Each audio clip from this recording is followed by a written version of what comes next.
Hello, Garland Nixon here with my former compatriot in Washington, D.C., Rachel Blevins. We got lots of things to talk about. Let's talk.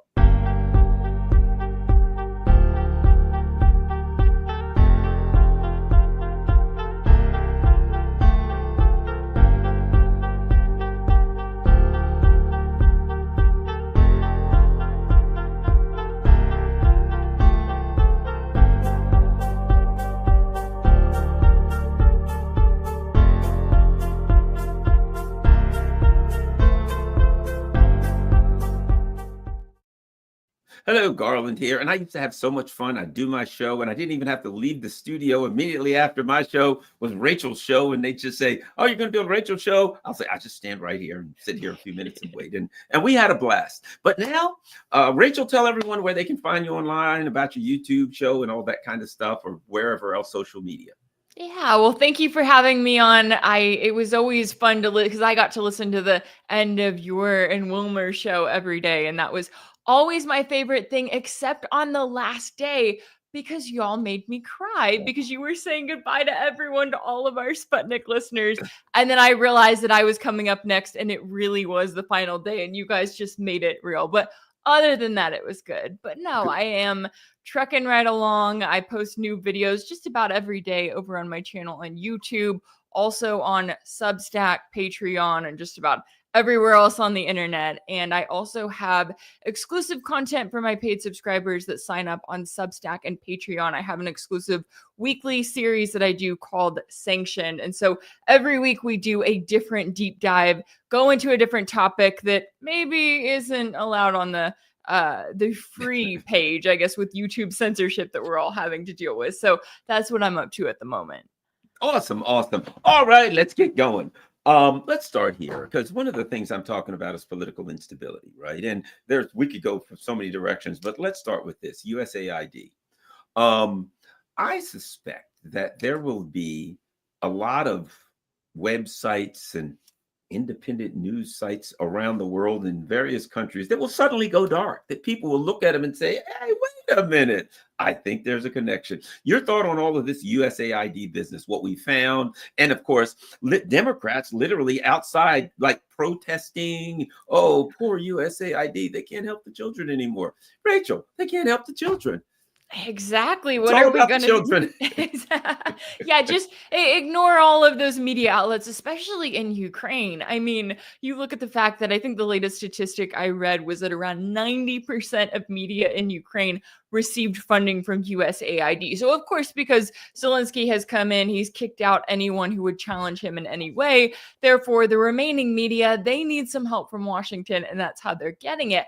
I think that this was one of those easy wins that was kind of teed up for the Trump administration. And we're seeing quite a few of those, right? Where all they have to do is come in and say, "Hey, we're getting rid of USAID." And now for the last several days, this agency has been exposed left and right. I feel like every time I get on X, I see some new post about someone who was receiving funding from USAID. I even saw a post about the New York Times receiving funding from them in recent years in various ways. So it's kind of fascinating to me to see that we're finally getting insight into this deep, dark world of, I mean, this is an agency that in 2025 was supposed to have a budget of nearly $43 billion with a B dollars. So we're getting insight into that world. But at the same time, we also have to ask the question of, okay, what's happening to all that money? Because the Trump administration comes out, they say, okay, we're doing away with this agency,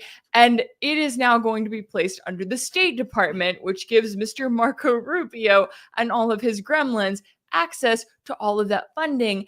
And while I do think it's great that we're learning a lot, that we're finding out the ways in which U.S. taxpayer dollars are being spent, I'm also a little apprehensive about where this goes from here, because I don't think that the CIA is going to stop being the CIA tomorrow. And it's a little bit concerning to know that Mr. Rubio is now in charge of all of this additional funding, and the way that it is going to be spent could be even more secret and, behind closed doors than it previously was, just with the USAID label on it. Let's talk about a couple of the things that you found out, so like that we each found out that gave us the that we just said, "Holy crap! Can you believe that?" One here's one. Let me throw one at you. What's his name? Sean Penn and Angela Jolie and all these people, they're all trekking over to Ukraine to stand up and wearing the term, I've coined a term, and the term is bluello. And that's, that blue and yellow crap that's all over our country. You drive down the street, the fire hydrants, bluello. I watched a football game last week. It was like the championship for going to the Super Bowl. And they had the line of scrimmage was blue. And then the next line they had to get to was yellow. It's all so, but the way they put it was they came across like Sean Penn is standing up for democracy and against the evil, all this kind of stuff, right? Now we find out they gave Sean Penn $4 million. They gave Van Damme $1.5 million for USAID. Gave Angelina Jolie, who last time I checked, she wasn't exactly in the poorhouse. She wasn't on the homeless list. They gave her $20 million. $20 million. Wow. That's how much they gave. So now those numbers are just starting to come out. So these so-called bluello Hollywood stars that's going over there to stand up for what's right and just in the American way, there's they're laundering unthinkable. You know what that first thing that made me think of? Kamala Harris. Remember when it came out, Beyonce got 10 million or 5 million, all of these so-called stars that she brought in. And I'm like, that's the way they do things. There's this big money laundering thing that goes on. No the hell wonder Hollywood is always on the side of the neocons. They're filling their pockets with our money.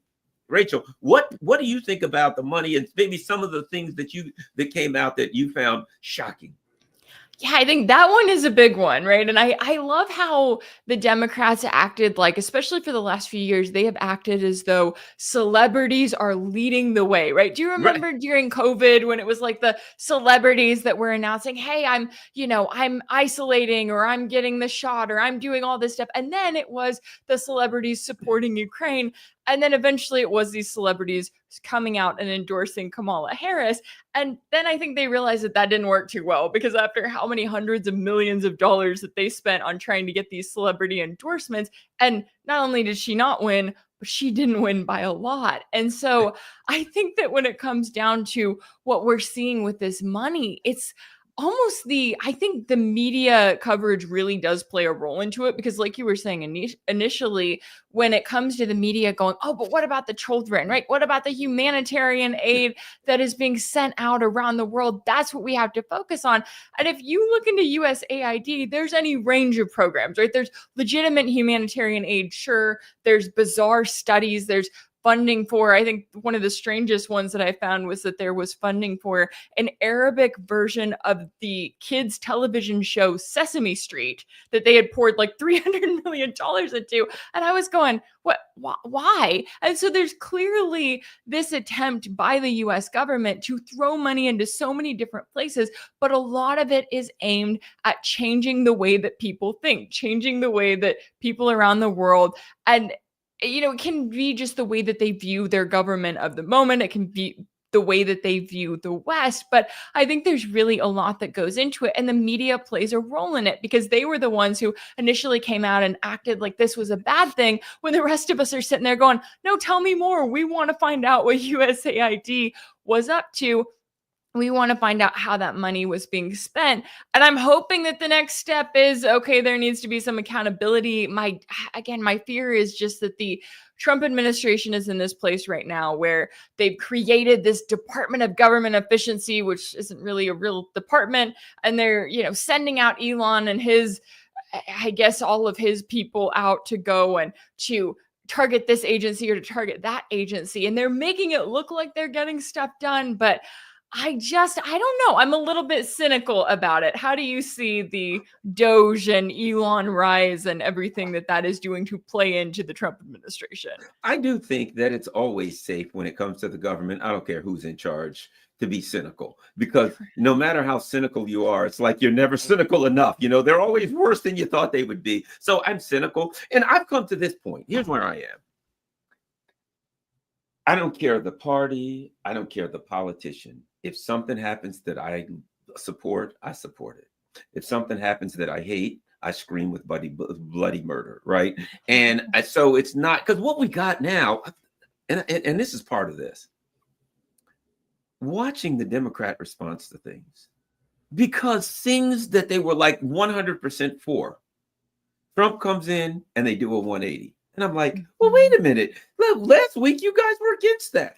Oh, Trump, you know what I mean? And it's like, they went all of this time with Gaza. We're fighting tirelessly for a ceasefire, but for some reason, we can't get one. I don't imagine. It didn't like if we maybe stop sending them weapons, that would help. Clearly not. I don't know why this just keeps going on. It's out of our hands, right? But nothing wrong with it. The Israelis are doing just what they're doing, what they got to do.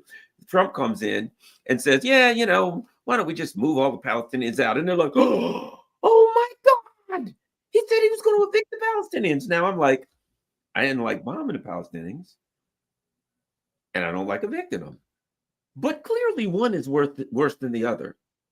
So how can you say it's perfectly fine and close your, look the other way when they're being bombed into oblivion? And suddenly, when somebody says they want to evict them, which I oppose both of them, now you're shocked and you can't believe such a terrible thing is happening. And the only difference is Trump is in now instead of you guy. And I'm like, you're going to make me sick. Anyway. Yeah. Oh, absolutely. Like just the idea that whatever Trump is for, we have to oppose, versus looking at it, as you were noting, and looking at the fact that when Trump comes out and he goes, oh, we're going to take over Gaza, I'm going, okay, a couple problems there. First of all, how do you think that you're going to carry that out? I mean, are you really willing to send the US military there to put boots on the ground, to allow American soldiers to come home in body bags, to see what that is going to do to the public's perception of the Trump administration, and then still not be successful? Because, I mean, Israel hasn't been successful, and they've thrown everything that they possibly can at Gaza, and the people are still there. And so to be able to look at Trump's statements and to take a step back and to go, okay, what if it was Joe Biden saying this, or Kamala Harris, or any other politician, right? Then they would be going, okay, this sounds like a good plan, right? We're gonna, because that's the thing, is Trump's plan, and it reminds me of a much more terrible version of his first term. It was, we're going to build a wall at the southern border and Mexico's going to pay for it. Now his version is, oh, we're just going to move all of the Palestinians out of the Gaza Strip, build them a bunch of new wonderful homes in, I guess, pick country here, and various other countries in the region are going to pay for it. It is just, it's bizarre to watch, but then at the same time, I'm like, well, this is the chaos that is Trump. We're in the third week of his second term, and already it's like we've got trade wars going on with China and Mexico and Canada, and we're just bouncing all over the place. And I heard his national security advisor, Mike Waltz, came out earlier today, and he goes, well, like he's saying, okay, Trump didn't really mean we were going to take over Gaza. He's kind of using that as a bargaining approach to try to get other regional countries to do more, to come up with a plan so that the US doesn't have to come up with a plan. When you deal with your kids and you're like, oh, if you don't do your homework, then XYZ is going to happen. It's like he's acting like that's what Trump is doing. But I'm going, I don't think that's what Trump thinks he's doing. I think he's trying to lay the groundwork so that when you start seeing thousands of Palestinians being pushed out of Gaza, then he can say, well, this is all part of the greater plan, which is to clear it out and clean it up and do whatever Jared Kushner essentially wants, because that's who he seems to be getting his talking points from. I've come to this conclusion. I've been saying it lately. When it comes to Trump, from now on, I'm from Missouri. You know what I mean? The show me state. When Trump says, outlandish, I'm going to 9,000,000% tariffs on everybody, right? And everybody goes, oh my God. And they all talk about that. What happens if the tariffs, our economy is destroyed? And they all talk about that. And Trump goes and he plays with his phone on Truth Social. And then 2 days later, I had a great meeting with the Canadians, and they're gone, right? But we blathered about it for a week. Then he says, you know what? I'm going to build them a beautiful home somewhere else. Arlington, that's where the Palestinians are going to go. Arlington, Virginia. And we're going to move them. And everyone goes, oh my God, it's going to move the Palestinians. And I'm like, give me 3 or 4 days. And he'll be like, well, what he was really trying to say is, you know what I mean? And I've come to the conclusion that Donald Trump makes over-the-top tweets and over-the-top statements. And then we argue about them. We take them literally because that's the kind of people we are. We're the kind of literal, especially people like us, the independent media, because the mainstream media, they work off talking points. We actually are trying to figure out what the hell's going on. Sadly for us, when it comes to Donald Trump, that means we take him literally. And Donald Trump never means anything literally. He just blathers on. And within 3 or 4 days of the latest over-the-top statement that he's made, somehow it's done a 180. And then we've got to try to figure out where to go next. So I'm at a point with Donald Trump like this. When people say, well, Trump's going to do this, I say, I will wait till it's his next move. And when he makes the move, post-move, I will evaluate it. I will never evaluate Donald Trump's claim of what he's going to do because I've been burned every single time that I've taken him literally. What do you think about that, Rachel? Oh, I think that's fair. I mean, after all, Trump did end the war in Ukraine, right? He ended it as president-elect. He ended it in 24 hours after he was officially in office. And yet somehow there's still a war. And yeah, it's interesting to see. And he gets away with it too, right? If you or I made some declarative statement like that, like XYZ is going to happen, then we would face blowback from our audience, and rightfully so, right? If we're coming out saying this is what's going to happen. But with Trump, you get a lot of people that are like, oh, he didn't really mean it like that. He was just, talking tough. And I'm going, okay, I'm ready to see. And I know that they keep saying that we're going to see talks between Trump and Russian President Putin. I'm ready to see them, right? I'm ready to see how Trump goes into that, because I think he's going to be in for a bit of a wake-up call when he starts dealing with real world leaders that are not going to put up with his crap, right? That they are not going to just go right along with whatever he wants, because right now he's like, oh yeah, we'll just, strong arm Jordan and Egypt into taking 1 million Palestinian refugees that they can't handle, that don't want to be there. Or we're just going to, force Mexico to do this or Canada to do that. He's operating on that platform,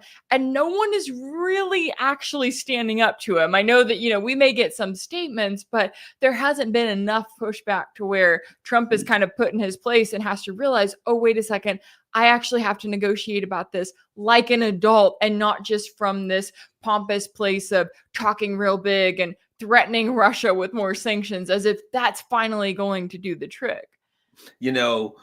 Right after he said that, I remember reading that MBS, the leader of Saudi Arabia, basically said, in a nutshell, nah, we got to do a 2-state solution, right? And I'm reading in, I go to Al Mayadeen, I go to some few other places, and basically the Muslim leaders was like, nah, ain't going to happen.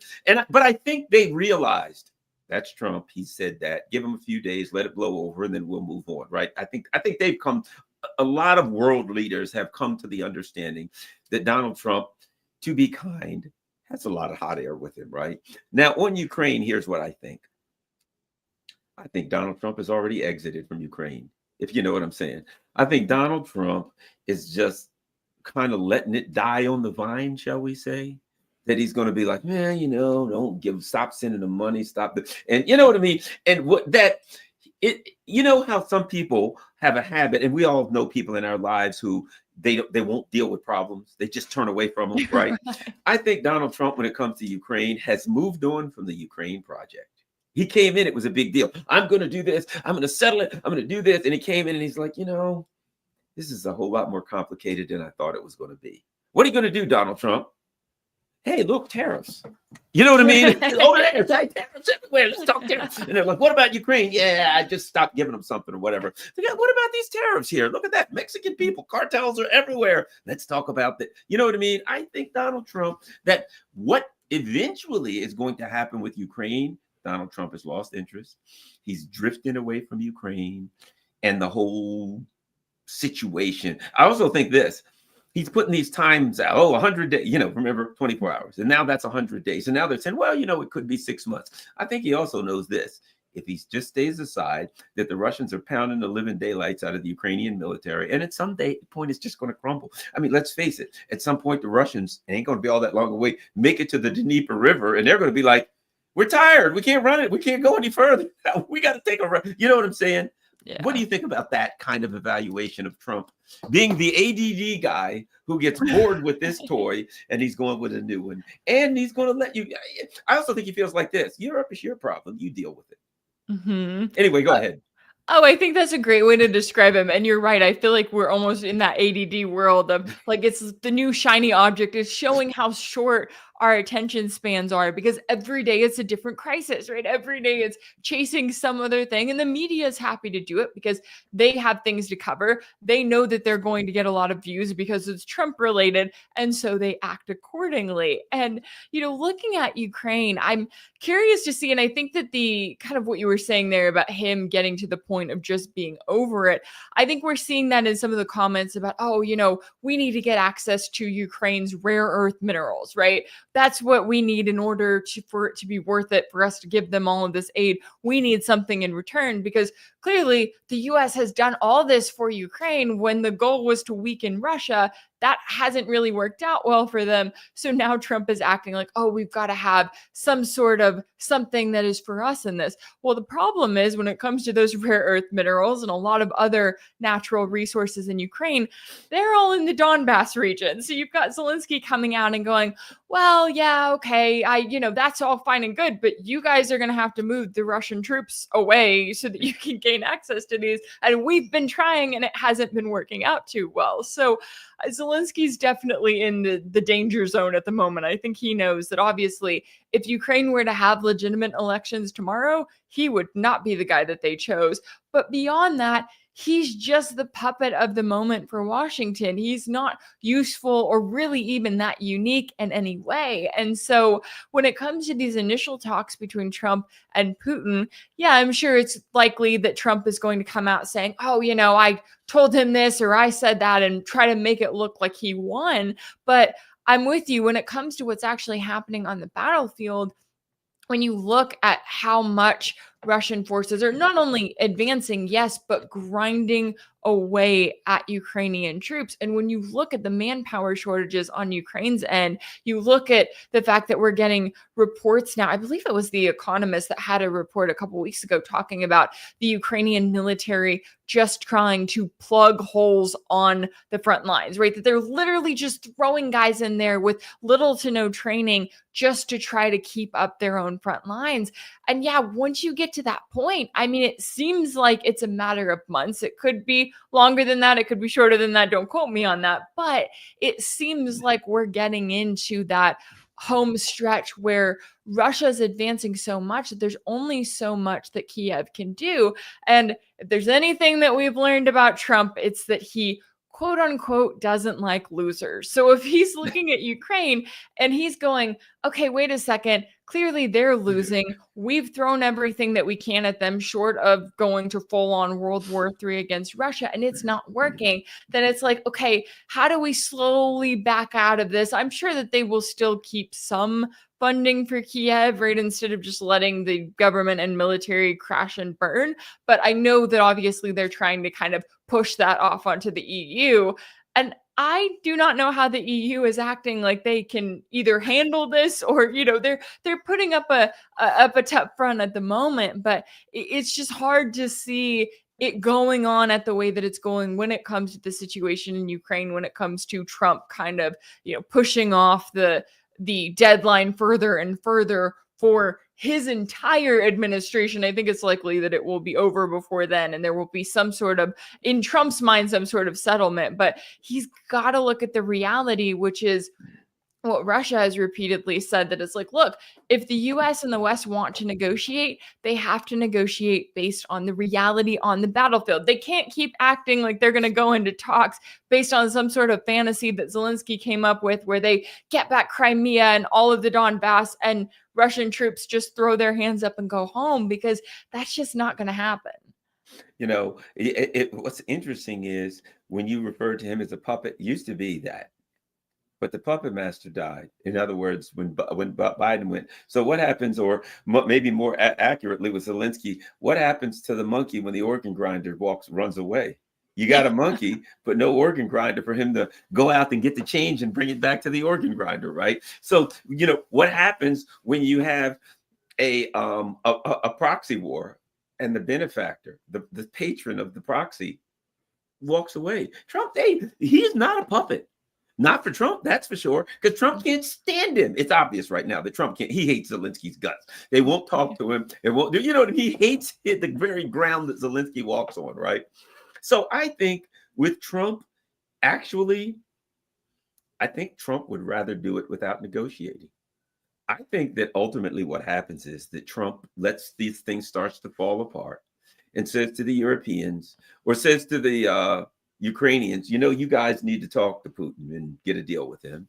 And to the Europeans, if you guys want to work with Zelensky or whatever his name is, whatever. And he says to Putin, as far as I'm concerned, you can have it all. It don't matter to me. I don't want anything to do with it. Keep that guy out of my life forever. I don't ever want to hear the name Zelensky again as long as I live. I don't care if you take every inch of Ukraine because it means nothing to me. So you guys handle it. Have a nice day. I'm out. You know, I just read today. Now Trump's saying the Pentagon's putting together a plan to withdraw all troops from Syria. Mm-hmm. He's getting it. Trump, I think he looks at this stuff as like, this is Biden stuff and this is the neocon globalist stuff, whatever, right? Not just Trump, but the ruling elite, the billionaires that back him. Because if just Trump just did that, if he made these kind of moves and he didn't have the support of these powerful billionaires, he wouldn't live a minute. They'd rub it, you know what I mean? The CIA would have rubbed him out on day one. He's got very, very serious, powerful people behind him that are saying, go forth and do what you want to do. But they're disengaging. I add another one. I think they're going to plan to get the heck out of North Korea too. I mean, that's North Korea, out of the Korean Peninsula. I think that's the next move, that they are retreating. They're like, look, it costs too much. This is a problem. Ukraine, not interested. Have a nice day, Europe. Oh, by the way, buy lots of LNG from us. And Syria, whatever. They'll probably tell Israel, you can keep part of it or not. And it seems to me that when I read that, and you know, it's funny, a week or so ago, I was talking to a buddy of mine. I said, Trump's getting out. He's going to withdraw the troops out of Iraq and Syria. And he's like, oh, he'll never do that. I'm like, yeah, I think he will. And today they're saying he's getting out of Syria. Your thoughts? Oh, and now the fact that he's getting out of Syria or that apparently they're getting out of Syria too, that tells us something going on here, doesn't it, Rachel? Yeah, and I think that, you know, when it comes to, again, this kind of goes back to what I was saying earlier about these quote unquote easy wins, right? You look at the US establishment and what their overall view is. You look at a country like Syria, and for years now, they have been trying to overthrow Bashar al-Assad. And so now that he has officially been overthrown, they look at Syria and they go, what are we doing here? Like, we could just, I mean, Israel has our interest, we have Israel's interest. And then on top of that, we also have Turkey, which is just having a full-on free-for-all in Syria. And so because of that, we can kind of take a step back, and Trump gets that easy win of saying, I'm bringing the troops home from Syria. I'm finally doing it right. I am pulling back here because one of the things that has, I would say, worked in his favor a bit is the fact that he's gotten to walk back into the second term in a very different world than where things started, right? Even though his administration during the first term played a role in escalating tensions when it comes to Israel, Palestine, escalating tensions when it comes to Russia, Ukraine, that did not blow up under the Trump administration. That really blew up under the Biden administration. So now Trump gets to kind of come in and be like, okay, I'm the guy that's going to come in and quote unquote fix everything. Now, what I'm wondering is, so he's surrounded himself with all of these neocons. And even if Trump at his core is like, look, we're going to, you know, end the endless wars to a certain extent while we're, you know, ethnically cleansing Gaza, we're going to end the other wars. That's, you know, he's going to take that as his legacy. The problem is that all of the people around him are these bloodthirsty neocons who they want war with Iran and they want war with China at some point. And so I wonder if we are going to run into the same problems that we saw in the first term where, yeah, Trump starts out as Trump, but then he starts getting people whispering in his ear going, hey, have you looked over at Venezuela? Right? That president over there, he should not be there. We need to get involved. We found a new interim president, right? We're going to back this guy. And then Trump just kind of goes, okay, whatever, and goes along with it. I think that's my biggest concern is, okay, we pulled the resources from here, we pulled them from there, but I don't think that the U.S. establishment, that the U.S. military industrial complex can just sit still. I think that that's what they try to avoid at all costs. There always has to be some sort of a war and some sort of a money laundering project. And so I think I'm still a little bit cynical when it comes to where we go from here, because even if it's like, yeah, we're going to dismantle USAID and we're going to pull U.S. troops out of Syria, we can cheer for that here. But what happens tomorrow, right? What is the next thing, the next shoe that drops, so to speak, when it comes to the Trump administration and what his policies are going to look like? Because I don't think that Marco Rubio is as much of a changed man as he's trying to make it look like he is, right? You've got Rubio talking about America first, and it's not normal to have a unipolar world. We're going to start moving into a multipolar world. And I'm going, I think he's saying all of the right things, but I just don't buy it when it's Marco Rubio at the end of the day. Well, I'll put it like this. For starters, based on Trump's first go round, about half of those people going to get fired anyway. Marco Rubio, the pool is Rubio's the first. As soon as Rubio came in, I said, well, he hates Marco Rubio. That makes sense. Because he hates him, he can bring him in. That way he loses his Senate seat, and then he fires him within 3 months. He doesn't have either. And Trump can walk away and say, oh, really? Fix Rubio? You know how he is. He's going to go through 2 or 3 defense secretaries, secretaries of state, CIA. You got to go through a half a dozen. This is his first draft. As far as his, you know what I mean? Let's just say this. And I think this confuses people. Trump, his policies are not cabinet driven, shall we say. It is top down 100%. So you can't look at Trump's cabinet in the traditional way you can and think, well, he got this guy, therefore he's going to do this. That guy's getting fired in 2.5 months, right? But which we're going to talk about. So with Trump, sometimes I think he just brings people, like when I was a kid, I used to have this blow up clown that had weight on the bottom, and you hit it and it goes down and pops back up. You know what I mean? I think that's the way he sees the people around him. So he can just bop them when he comes into the bad mood and they go down and back up. But so I'm at a point now that I don't put as much of this on Trump. A lot of this is there are very, very the ruling elite have clearly made some decisions. Clearly, in fact, I'll say this: somebody from Capitol Hill told me, like before the election, that they had it, or that, you know, on good authority, that if Kamala won, they were getting out of Ukraine anyway. That the decision was made after the election to get the heck out of Ukraine, and it didn't matter who won, we were getting out, right? Which doesn't shock me. Mm-hmm. Because when the ruling elite decides something, ain't nobody. I mean, BlackRock, they're $9 trillion. If the BlackRocks and the Bezoses and all of these people get together and they say, you know, Apollo, Vanguard, all of these get together and they say we're worth $2 trillion.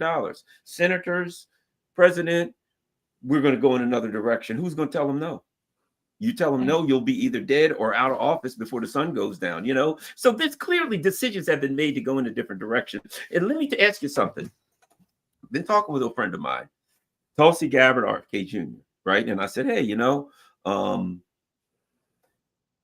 like to see both of them for a number of reasons get in office. Do I have differences with them? Of course. But when I look at my choices for that, of the choices that I have, I think they're the best choices by far. But the discussion for a long time was there's no way either one of them gets confirmed. Now both of them seem to be sailing towards confirmation, which again says to me there were very, very powerful people saying to the people in the Senate who may vote against them, no, you ain't voting against them. They're going in, and that's the way it is. There's a new plan. The country is going in a different direction. And you know good and well those neocons in the Senate would vote against them. They'd never get out of committee. They're out of committee. And now I'm reading both of them are sailing towards confirmation. And I talked about a buddy of mine, and we were like, well, if both of those get through confirmation, we got to have another conversation, because it's clear that very powerful people have made decisions. They're not supposed to get out of conference. I mean, Tulsi Gabbard looked like Al Capone in that movie where he comes in with the baseball bat, you know, and goes around and starts beating some guy. The only thing she didn't do is beat Lindsey Graham and a couple of neocons in the head with a baseball bat. Rhetorically, she did. She didn't come in there like humble, like, oh, will you please? She's like, shut up and sit down. You people sicken me. I hate every one of you. And I'm going, shut up and vote for me. And she walked up and they're like, okay, we'll vote for it. Never seen anything like it. RFK Jr., you know, he was defiant.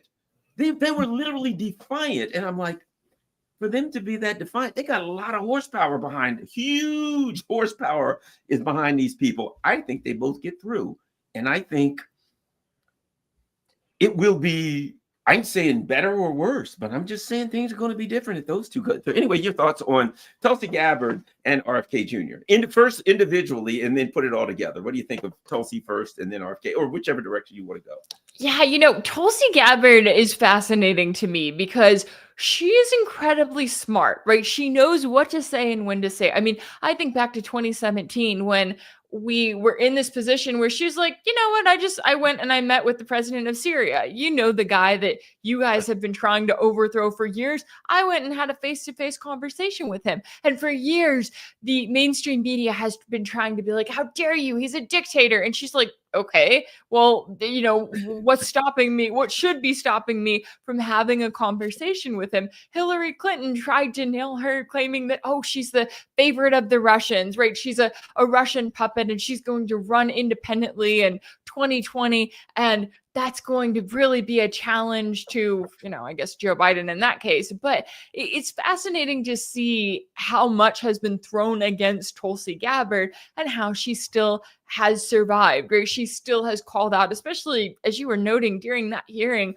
I was sitting there watching her going, oh, wow, she came in swinging. She was calling out the intelligence community, right? She's calling out the deep state to their faces and saying, look, it's time for a change here in this country.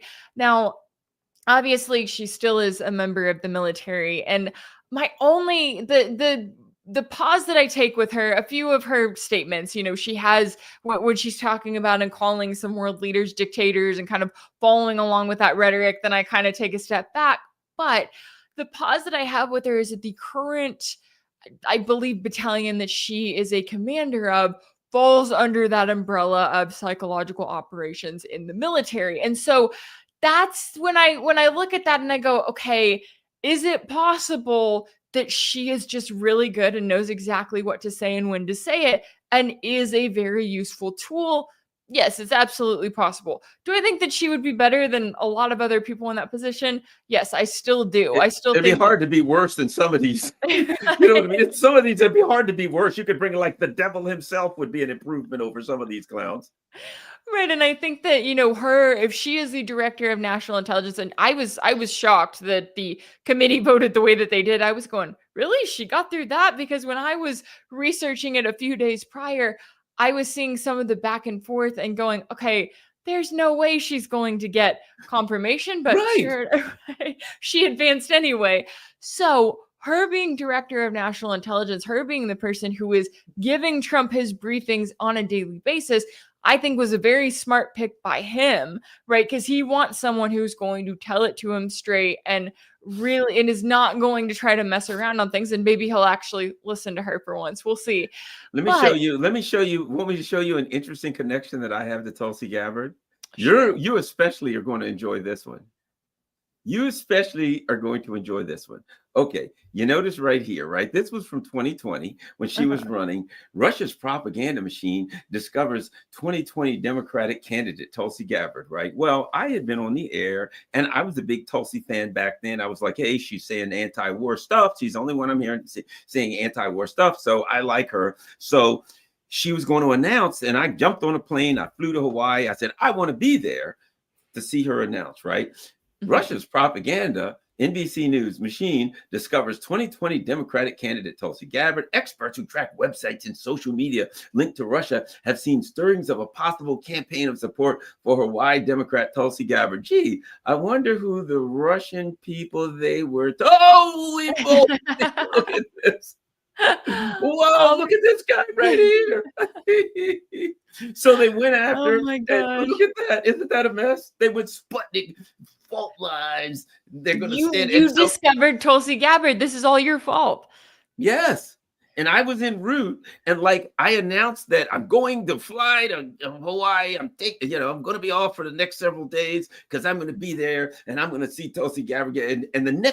So that was like Thursday or something. And like Friday she announced, or Saturday morning, whatever, right?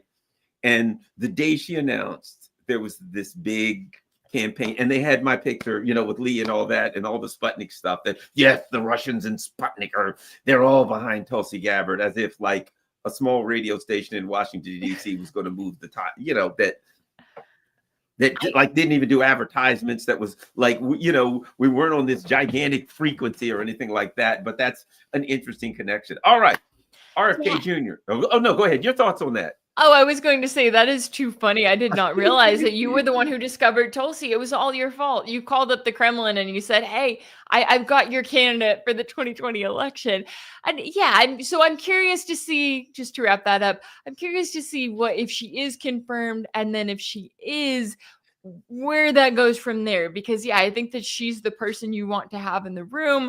But of course, that's the thing. A lot of us who we're constantly questioning the establishment. We want someone who is going to be anti-establishment at their core, but I just don't think that that person is going to make it all the way up to these high ranks. Even if you've got, the deep state, DC elite, whatever you want to call them, I think right now they're reading the room and they're realizing, okay, we went a bit too far with the Biden administration. People are fed up. They want to feel as though, they are seeing America first, quote unquote, candidates that are actually caring about their country. And now we're going to let these people through. And I think that's why you're seeing the support that you are around RFK Jr. And he's another one that is so tricky to me, because I feel kind of the same way about him, right? When we were going through COVID and you had him out there questioning, going, okay, well, why are you telling me that I have to take this vaccine and that's mandated and that I can't talk about the side effects or I can't do this and that? That was something that a lot of people wanted to hear, right? That was a conversation that people were going, yeah, actually, he's right. I agree with him. And beyond that, when he's talking about a lot of those things, like, the state of our food here in this country, the state of our health. I mean, clearly we are fed ultra processed foods on a daily basis. It is the cheapest food that we can get. We have a very serious problem here in this country. And so when you've got a guy saying, hey, I want to make America healthy again, I was amazed by how many people I talked to who weren't even necessarily big Trump fans, but they wanted Trump to get in, saying he is going to select Bobby Kennedy for a major role, such as being HHS secretary, and Kennedy is going to get in there and have a free-for-all. Now, do I think that he would do that even if he was the secretary? I'm a little bit skeptical, right? I do think that there would be some changes made. I do think that obviously if you get RFK Jr. in that role, you have to have something to show for it, or he does to his base.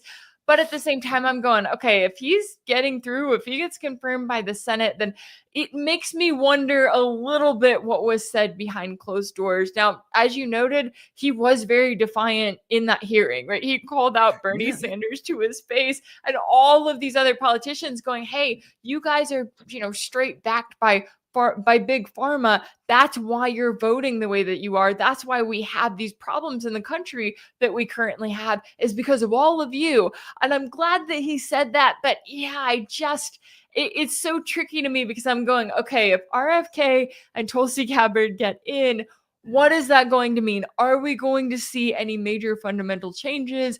And is that just because that's kind of the direction that the country's going in right now, where, at the end of the day, while yes, you do have to have, in order for the establishment to function, you have to have a lot of infighting, right? Between left versus right and liberal, conservative. You have to continue the bread and circus at the base level so that the average American doesn't look at the elites and go, wait a second, why are the top 1%, doubling and tripling their wealth while I'm over here struggling to buy groceries? So curious developments. It's definitely a time to be in the media right now, to be able to be talking about it. Yeah, that's why because, I'm always talking about it online or with other people. And I've gotten to the point that for the last several months, being cynical, as, let's face it, you had the last, all for our lives, you had to be cynical as a political commentator or analyst. And over the last several months, I've been wrong so many times on so many things that I thought were easy, right? And it was easy. Based on the previous paradigm, some of these things were easy. Well, I know that's not going to happen. And then it happened. Well, that couldn't possibly happen. Based on the previous paradigm, these things could not happen, right? But now they're happening, which tells me that the paradigm has changed.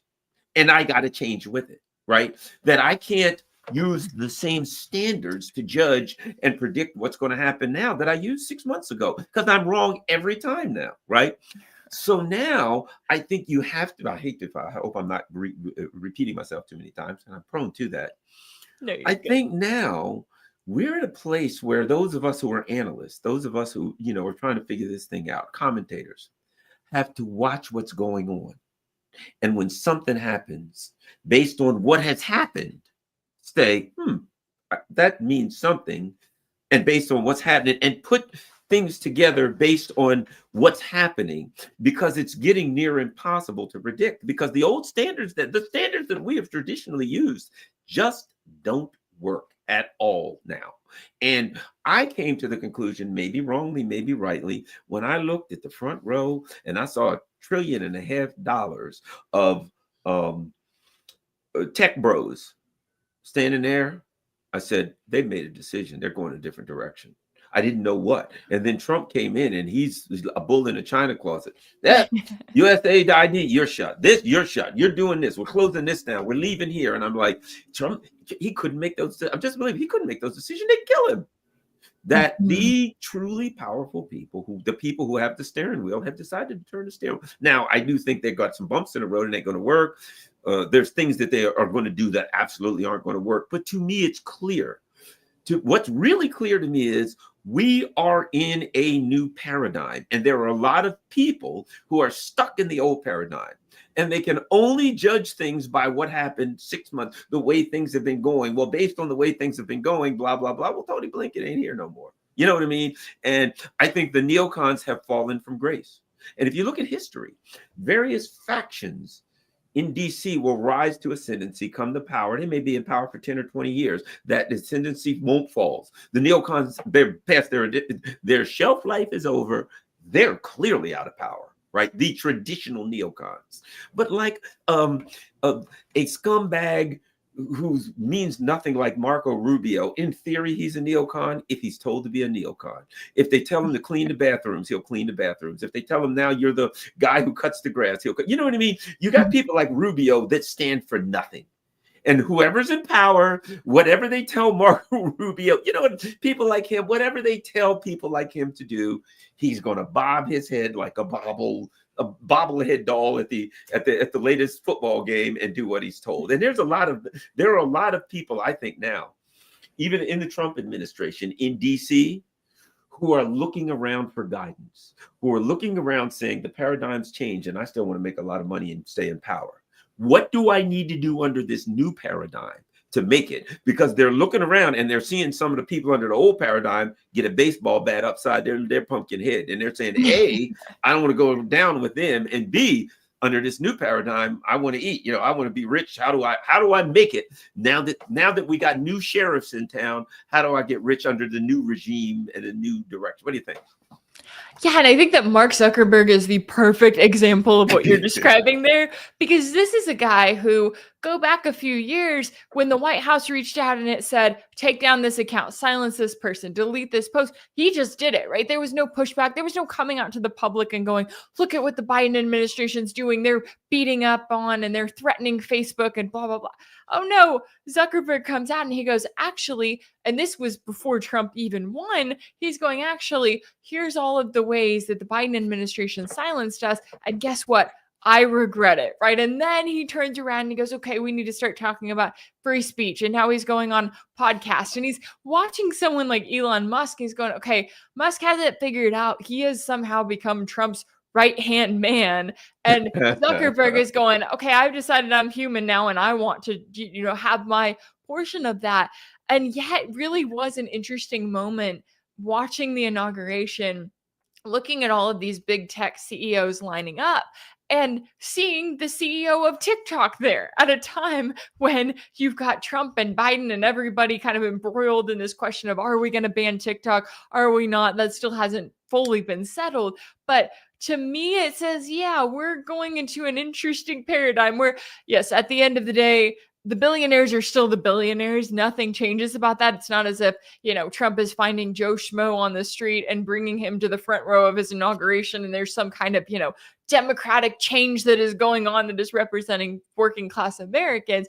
No, it's still, billionaires at the end of the day. But I'm very curious to see what that means, especially for people like you and I, who we have been through it, from Russiagate to, the 2020 election and on and on. We've been silent 7 ways to Sunday on social media, had videos taken down, had accounts taken down. I know you still don't have access to your Twitter account, right?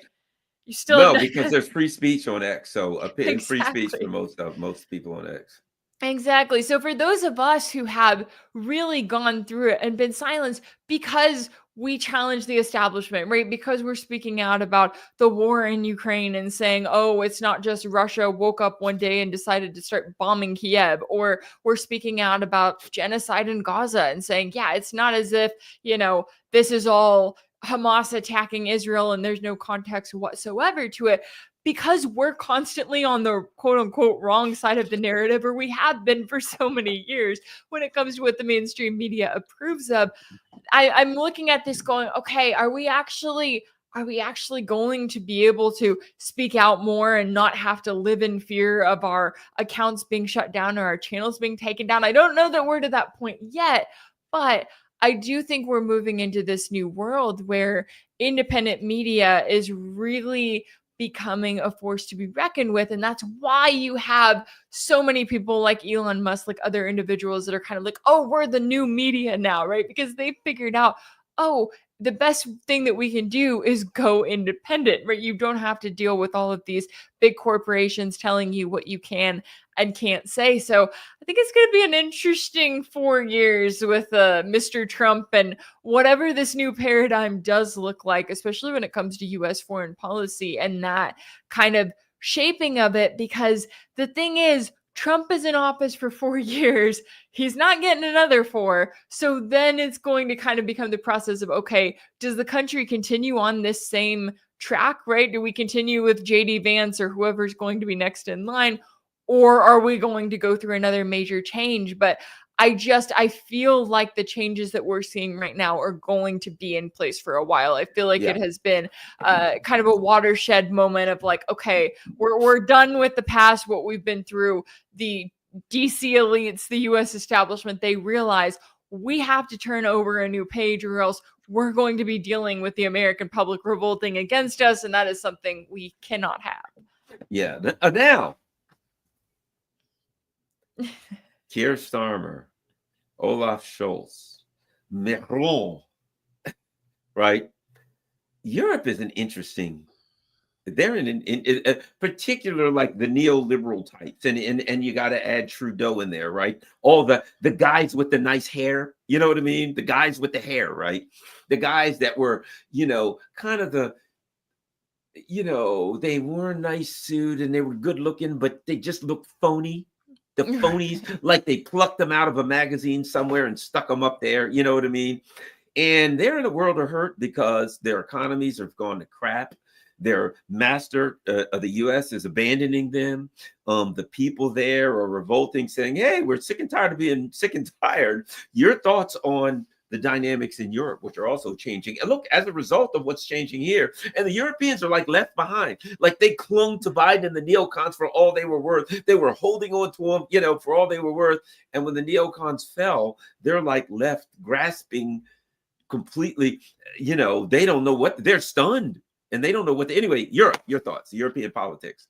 Yeah, it's fascinating to watch because Europe was kind of the testing ground for the Green New Deal, right? Their version of it. It's like, hey, we're going to love the environment. We're going to love electric cars, and we're going to love all these new initiatives. And we're going to really go after all of those terrible beef eaters and people who, love fossil fuels, or I guess love having a gas stove and that sort of thing. And so that I love how the US just kind of was like, yeah, no, you try that out for a little bit, right? We're going to see how that works over in Europe, and we're going to stand back here because we know that that would be really, really detrimental for us. And going through, 4 years of the Biden administration and their policies and them trying to, force this transition to electric vehicles and on and on and on.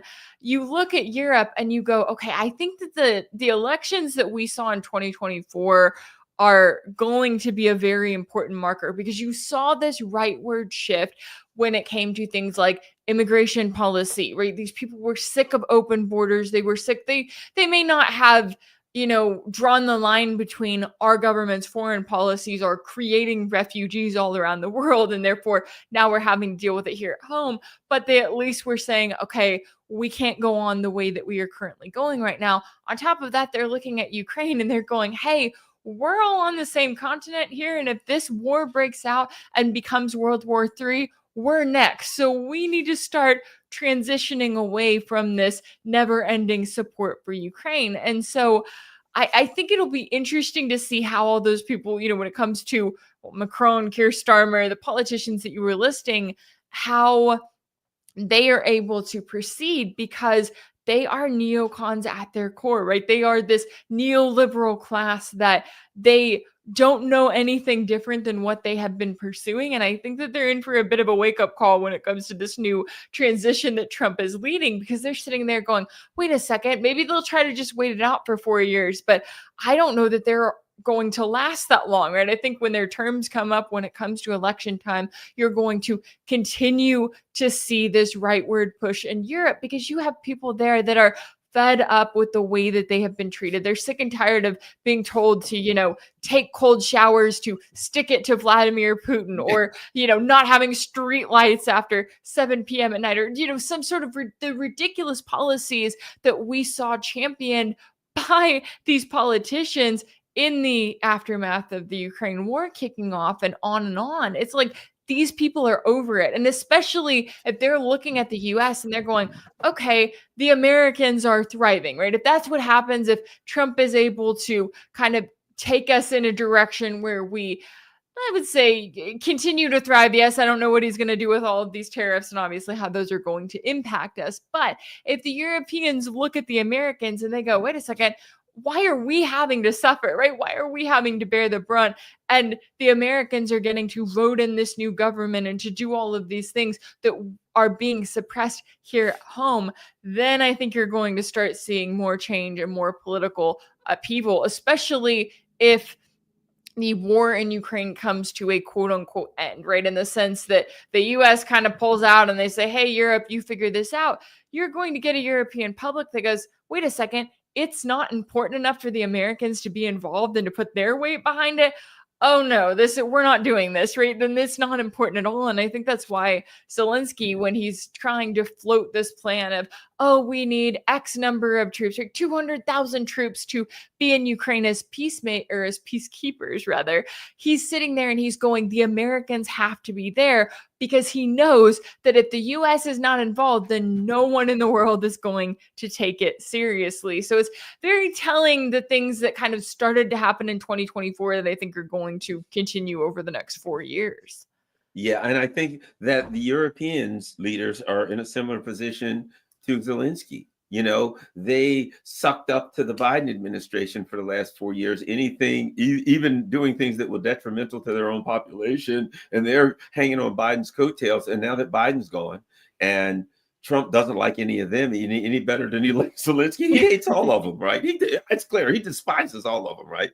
Well, some of them literally tried to stop him from getting elected. So you can't blame him there. But they're, again, a puppet without a puppeteer, a monkey with no organ grinder. That's what and a lot of them are going to be out of business. There was one thing last thing, and we just got a minute or two left, but you take as long as you need on this one, or as little as you need. The Russians, the number one, they got to be looking at this saying, what are we going to do with these Westerners? You know what I mean? They're out of their minds, right? We've been trying to tell them the whole time to act like they had to act civilized, but they just couldn't do it, right? And they're looking now. I think at some point it's fairly obvious that the Europeans are going to come crawling back to the Russians. You think we could get a little bit of fertilizer, maybe some gas? If you got sunflower seed oil laying around, we'd be happy to take some off your head. They're going to come crawling back to the Russians for this stuff. And, what do you think the Russians, I mean, from the perspective of money, I got a product to sell and you got to want to buy it. There's something to be said, but they got to have a little bit of a bad taste in their mouth. I mean, literally, they went after people in Europe because they had Russian cats. Cats. You've got a Russian breed cat. Oh, a breed Russian evil cat. Get out of here, you scumbag. You know what I mean? Yeah. The Russians, it has to have left a bad taste in their mouth. Oh, absolutely. And I think, one of the very telling things to keep an eye on is going to be whether or not the US and the EU and the UK lift these sanctions, because they have made Russia the most sanctioned nation in the world, right? If I go to Russia tomorrow, I can't just use my credit card because it's not going to work there, right? I'm having to jump through all of these hoops. I'm having to, fly to Turkey and then get on a plane to Moscow and bring a bunch of cash. And it makes life really difficult, and it was done so on purpose. Yep. So if I could see exactly as you were saying there, Europe comes along, they go, hey, we want to do some deals with you, right? We're happy to give you money. And Russia is going to be like, okay, start lifting the sanctions, right? You put these measures on us to try to suffocate our economy.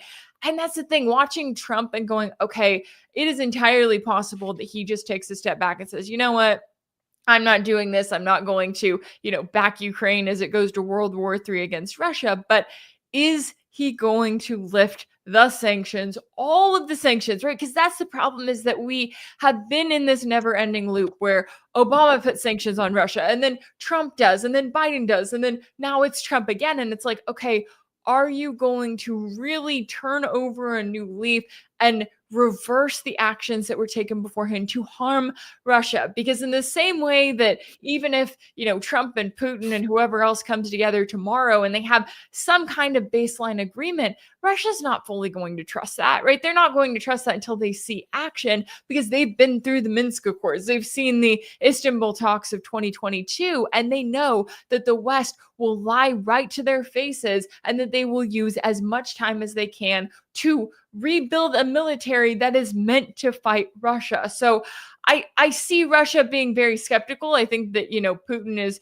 definitely going to stick to his guns to a certain extent. He's earned that, given everything that Russia has been put through for the last few years. And so because of that, it'll be interesting to see how quickly that shift happens. But yeah, I think it's going to come down to the sanctions ultimately are going to be proof of whether or not the West is serious. Because even if Trump says, oh, we're pulling support for Kiev, we're not going to back Zelensky, blah, blah, blah, if he's still got all these sanctions on Russia, then that continues to hurt Russia in the long term, because it continues to try to weaken their economy. And it may not be successful, but it's still something that the West is doing to try to harm them. So I think that's what it's going to come down to. And the question of what Trump is actually going to do, I don't know. I go back and forth on that every day. I mean, we think of the measures that were put in place targeting and basically silencing any kind of an RT America or Sputnik radio happening here in the US, because the Biden administration decided it was going to go off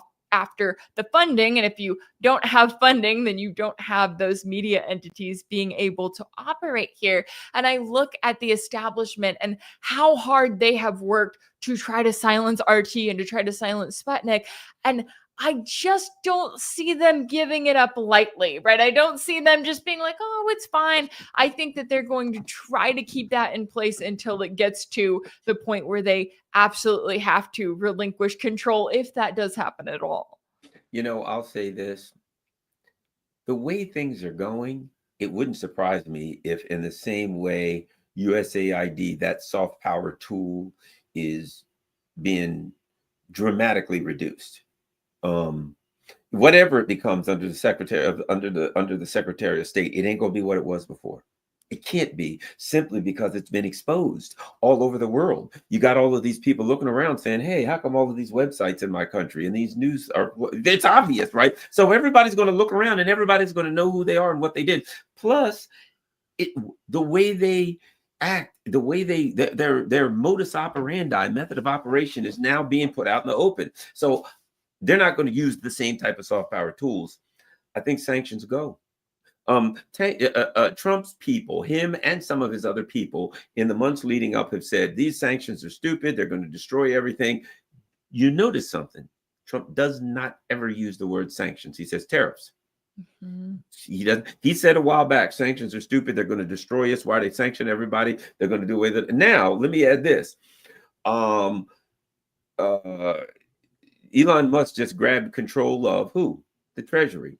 Who's in charge of enforcing all of the sanctions? The Treasury. He just snagged complete control of it. If you were violating sanctions right now, nobody could go after you for it because the Treasury is kind of shut down. And the people who would do it either ain't there or they're hiding under their desks hoping that they don't get sent down. The Treasury is in no position to go after people for sanctions, even though they're still there right now. Who'd go after people and who'd prosecute them and who would push the sanctions?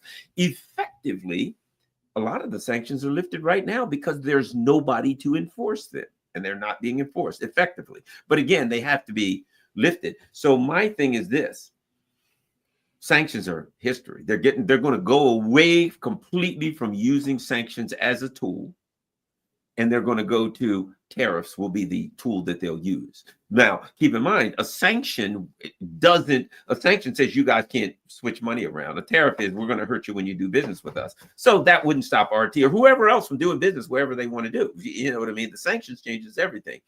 I think the sanctions regime, I think a decision has been made. And one of the fears, it's obvious that one of the concerns they have, you hear them talking about BRICS. One of the concerns they have is the dollar dying.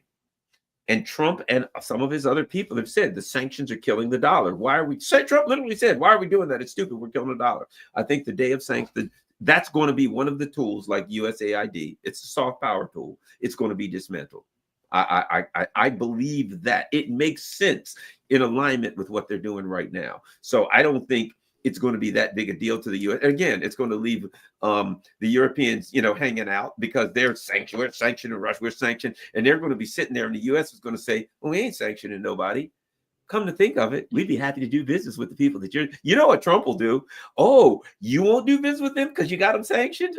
Stay right over there. He'll step right in and he will knife them in the back and do business all around their sanctions. So we got some interesting times coming, Rachel. Once again, to remind everybody, look, you should see a join button. Also, something that you may not know, I found out recently. When you watch a YouTube show, you can sign in to your YouTube account or you can do it without signing in. So apparently now, if you're not signed in, YouTube doesn't count you as a viewer or as a view. So make sure you sign in when you watch my show or Rachel's YouTube show or whatever. Make sure you sign in. Don't forget if you go to Rachel's a homepage on her YouTube show, there's a join button so you can join and become a member. There's a join button on mine so you can join and be a member. It's one of the cheapest, very inexpensive, and it's great, and it helps the channel, and you get a little badge and everything. So please go to Rachel's channel, become a member, follow all of her good work. Same here with me. Become a member. And Rachel, thank you very much. Appreciate the good work you're doing. And who knows, maybe at some point we'll get back to where we were and be able to have fun on our radio show again. I've got my fingers crossed. Yeah. Hey, you never know. You never know. Well, thank you so much for having me. I really appreciate it. And yeah, for everyone watching this stream, that Garland Nixon does good work and you follow along with those videos. So be sure to engage with them, comment, like, subscribe, join as a member, because that's what YouTube is looking for in the big sea of things, right? They want to see that engagement and they want to be reminded that he is an important creator. So thank you so much for having me. Thanks a lot, Rachel. Talk to you soon. All the people in the chat are great. They've enjoyed it. I thought it was a lot of fun. Thanks a lot, everybody. And share this on all your social media platforms. Thank you.